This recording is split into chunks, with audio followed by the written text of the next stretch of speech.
Yeah, okay.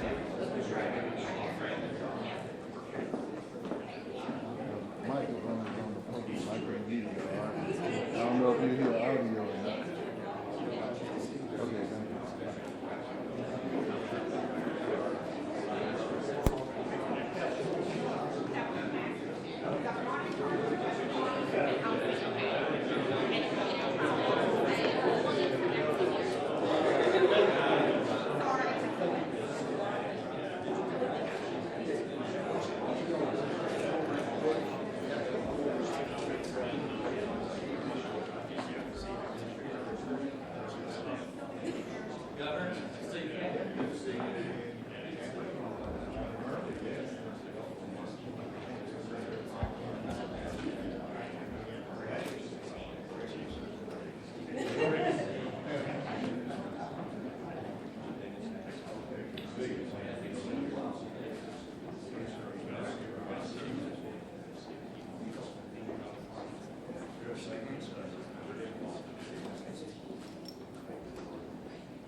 Y'all got room? Yeah, y'all. We'll call you up here, so you're fine. You're good. No, yeah, don't go too far away.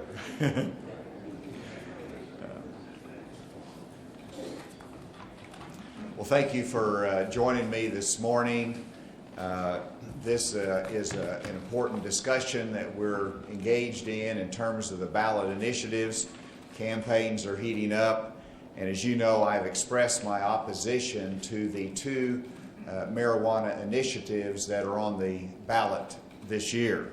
There are many concerns of the two marijuana initiatives, from the increased regulatory burden on state agencies, from the Arkansas Department of Health to a new commission, to the Alcoholic Beverage Control Board. There's a concern about unknown costs to the taxpayer.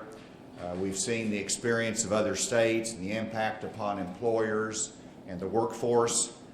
Concern about marijuana possession, regardless of what happens with this initiative, remains a violation of federal law. But setting all of those discussion points aside, today the focus is on the primary concern in my judgment, and that is that the initiatives that will be on the ballot do not lead to good medicine.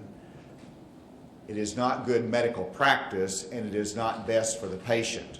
I'm delighted to be joined by Dr. Greg Bledsoe, our Surgeon General, Dr. Rick Smith from UAMS, addiction specialist and psychiatrist. Dr. Nate Smith from the Director of the Department of Health will be joining us shortly. But in addition, behind me are representatives of the Arkansas Medical Society, Arkansas Hospital Association, Family Physician Association, the Pharmacy Association, UAMS, Dr. Ron is here, Arkansas Children's Hospital, Arkansas Center for Health Improvement, Arkansas Department of Health, and the Arkansas Heart Hospital. Why are these ladies and gentlemen, these physicians and representative of the medical community here today? And first of all, it should be underscored that they all are in the medical profession because they care about patients, they care about alleviating suffering, they care about good medicine. That's why they are in the medical profession. and yet they recognize that the proposals that are on the ballot do not lead to good medicine and good medical practice, and they can speak for themselves, but I know that if there was appropriate medicine available to alleviate suffering, they would support that and they would want to make it available. But there is a process to accomplish that in our society, and the ballot initiatives brings more problems, does not solve the issue, and does not lead to good medical practice. We all want, and I'm included in that, and I've been asked this question before about medicine and patients and marijuana. And if the medical community and the American Medical Association said, we need this for good medicine, then there's not anybody who would want to stand in the way of alleviating suffering. But they have not came to that conclusion. But they have approved a form of marijuana as a substitute, which draws the THC content out of marijuana synthetically, and it is produced in a pill form that is available for patients. And that is the Marinol that we see here. There is medicine that is available that can be prescribed by a physician that has THC content, and that is the medical marijuana that is available and can be prescribed by physicians, even though it is in synthetic form. The American Medical Society and the physician groups have not concluded that smoking marijuana is beneficial. And for that reason, it is not the right way to approve medicine by this ballot initiative. There is a reason that we have an FDA approval process in our country. It is a process that we test, we study, we determine whether a new proposed medicine works, is beneficial, and outweighs any harmful effect. The FDA approval process has not been utilized. We don't vote on cancer cures in our society, and we should not set a new pattern of determining what is good medicine at the ballot box. And for that reason, I've opposed these two initiatives. There'll be more reasons that'll be stated down the road. I want to welcome Dr. Nate Smith, and then with that, I'd like to invite the Surgeon General, Dr. Bledsoe, to come and speak, who I've asked to lead and be the key spokesman on the efforts to oppose these two initiatives. Dr. Bledsoe. Thanks, Governor. If you like big tobacco, you'll love big marijuana, because big marijuana is simply big tobacco painted green. Over the past 10 years, a heavily funded national campaign has been orchestrated to convince the American people that marijuana is both safe and that it's medicine. It's neither of these things, but the message of this national campaign is having an effect. Marijuana use is up nationally, laws regarding marijuana are being loosened, and estimates are that the legal marijuana industry will hit almost $7 billion in sales this year. However, this national message does not stand up to scrutiny, and it's the misinformation contained in this message that causes many of us who are healthcare professionals grave concern.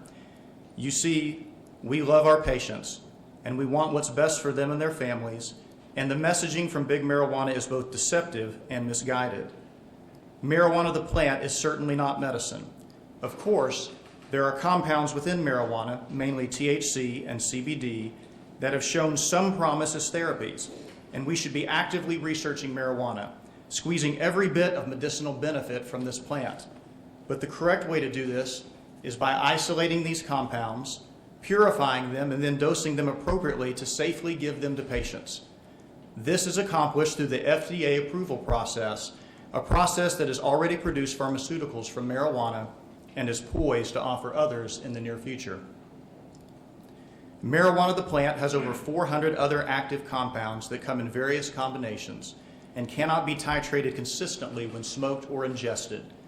This supposedly healthy natural product is often found to be tainted by contaminants such as pesticides and other harmful chemicals. Its potential promise as a therapeutic agent is compromised by its lack of refinement, and efforts to skip the purification of these promising compounds in favor of handing out plants wholesale is both short-sighted and irresponsible. Further, marijuana isn't safe. The data coming out of other states that have legalized marijuana have shown that it increases motor vehicle crashes and fatalities, causes dependency in 1 out of 6 adolescents who use it, increases the risk of psychiatric disease among those with predisposition towards them, and reduces cognitive ability and brain function in adolescents. In fact, current research is showing that for adolescents who use at least once a week, these cognitive deficits are permanent, even if they stop using marijuana at a later time. Because of all these reasons, my colleagues and I cannot support the current marijuana proposals that will be on the ballot in November. To do so would not be in keeping with the best of modern medicine and would be a violation of our Hippocratic oath to first do no harm. We love and respect our patients and their families too much to tell them anything but the truth. These marijuana proposals are written with broad language that would open the floodgates for marijuana in our communities. Individuals could obtain marijuana for diagnoses such as ADHD, insomnia, and migraine headaches, allow the growing of marijuana in and around our neighborhoods, and even provide marijuana for minors with parental consent. In addition, the language of these proposals would allow the selling of edible marijuana products in our state, products that have been packaged to appear like candy and sold in sodas, cookies, and brownies, with cartoon marketing attractive to children. It is a shame that profiteers would target our children in order to sell their destructive and addictive wares. But taking their cue from big tobacco, big marijuana is poised to fleece our state and harm our youth using the very marketing tactics that were eventually banned in the cigarette industry. Yes, big marijuana holds much promise for those out-of-state investors seeking to line their pockets at the expense of Arkansans. But it's not medicine, it's not safe, and it's not the right choice for the people of Arkansas. Our love and concern for our patients and our patients' families and our communities compels us to speak out and tell the truth about big marijuana and its faulty message. Thank you. Thank you, Dr. Bledsoe, and I'll ask Dr. Ron at UAMS to introduce and say a few words and introduce Dr. Smith. Thank you, Governor. So I'm Dan Ron, Chancellor at UAMS. UAMS is a public institution, is an asset for the health of the people in Arkansas, and as a university, we're fundamentally in the knowledge business. We're in the business of developing knowledge, transferring knowledge, and using knowledge in the care of patients. And we do that through having some of the best minds actually in the world in certain areas, one of which is in the area of addiction medicine. And a key individual in that regard is Dr. Rick Smith. Rick served as the chair of the Department of Psychiatry for a few years and was the founding director of the Psychiatric Research Institute. He also has a long-standing interest and expertise in health policy, having been the brains behind the development of the Arkansas Center for Health Improvement and its initial director. Because of his expertise, I asked him to serve as Dean of the College of Medicine, by far the most important unit at UAMS, for a period of time, and now he's in a senior role, really working principally on health policy issues. And Rick is going to come and speak from his perspective and UAMS perspective, and also from his individual perspective based on his individual knowledge and expertise as a psychiatrist and practicing physician.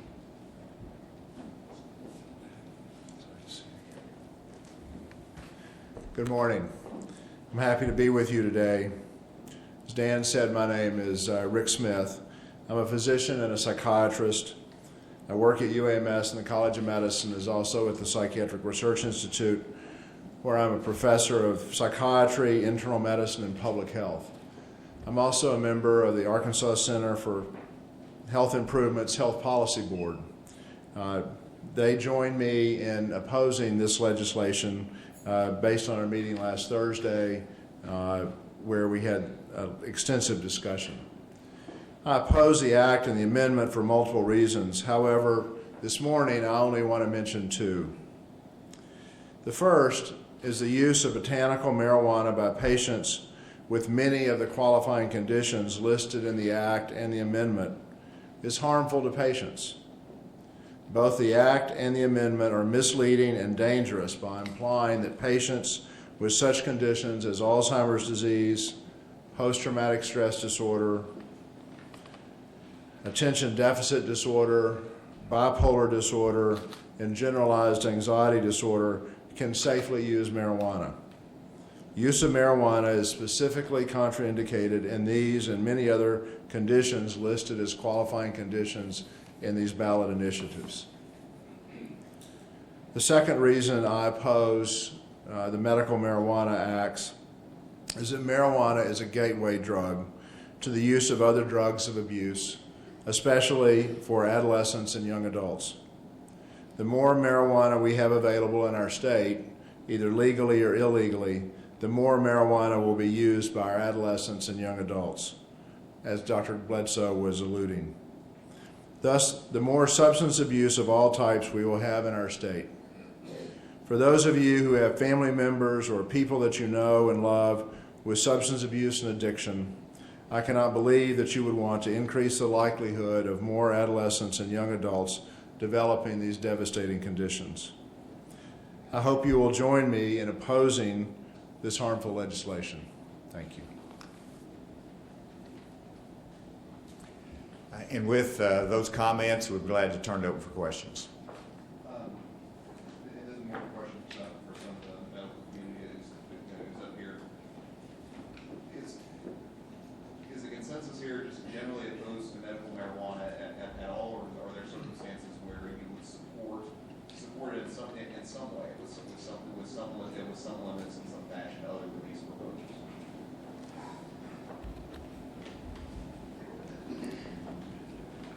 Well, I think, if you polled physicians have opinions on a lot of things, but what we want is what's best for our patients.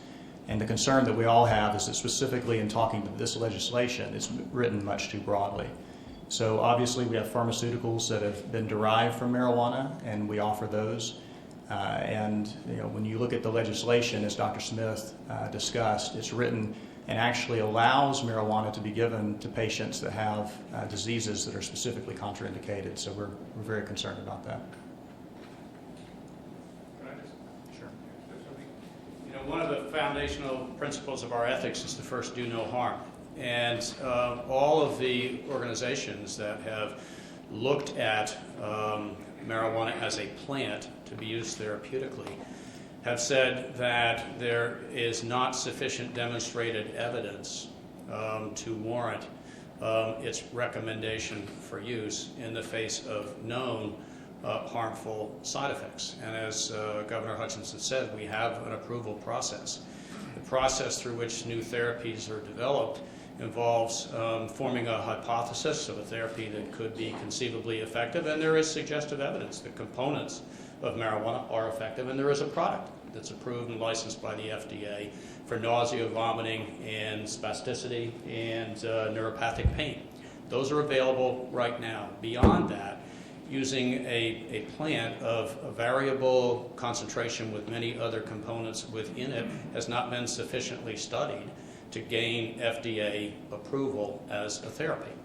And that's the process that we live by in this country. We conduct studies under the umbrella of the FDA, leading to FDA approval at UAMS all the time.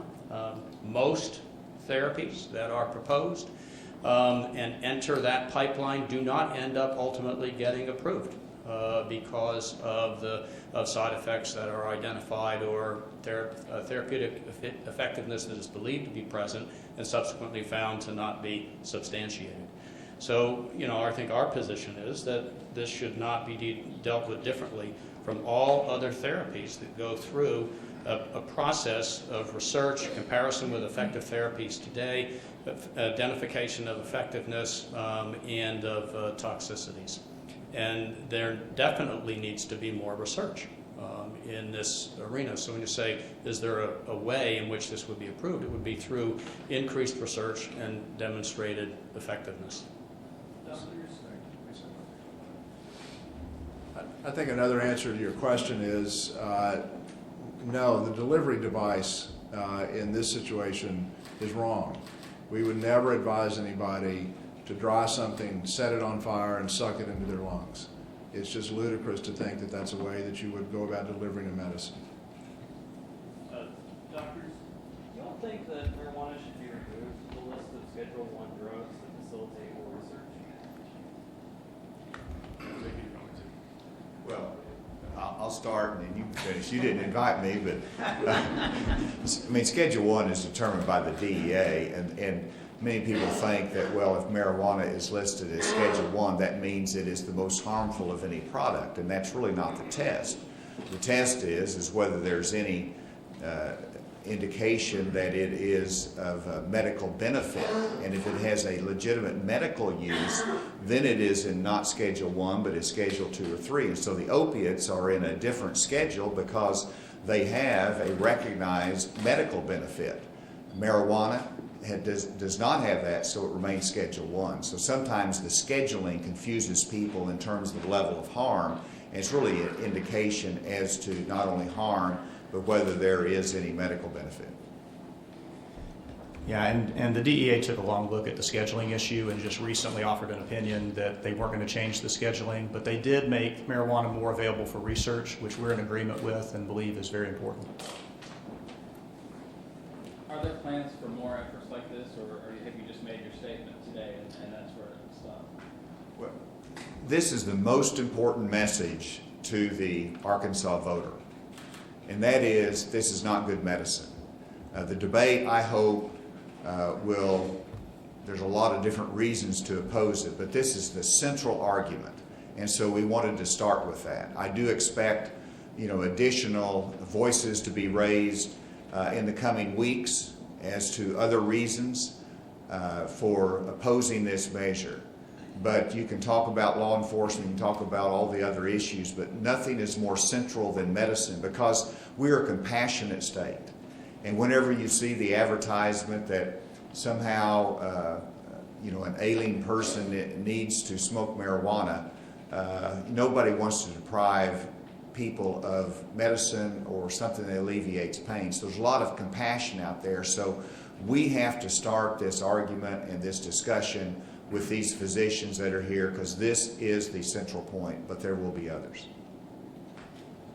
Is doing this, doing an event like this, is this an indication that you're concerned that there is a great deal of support for this? At least half the states have legalized medical marijuana. It's narrowly was defeated 4 years ago. Are you all on the losing side of this battle? Well, we'll find that out on November 4th. That's the reason you have campaigns, and that's the reason you have differing viewpoints that are expressed. But I guarantee you that if we were silent, the odds would substantially increase that it would pass. And so we recognized, what's some other states have done, but we don't think that is the right direction for Arkansas.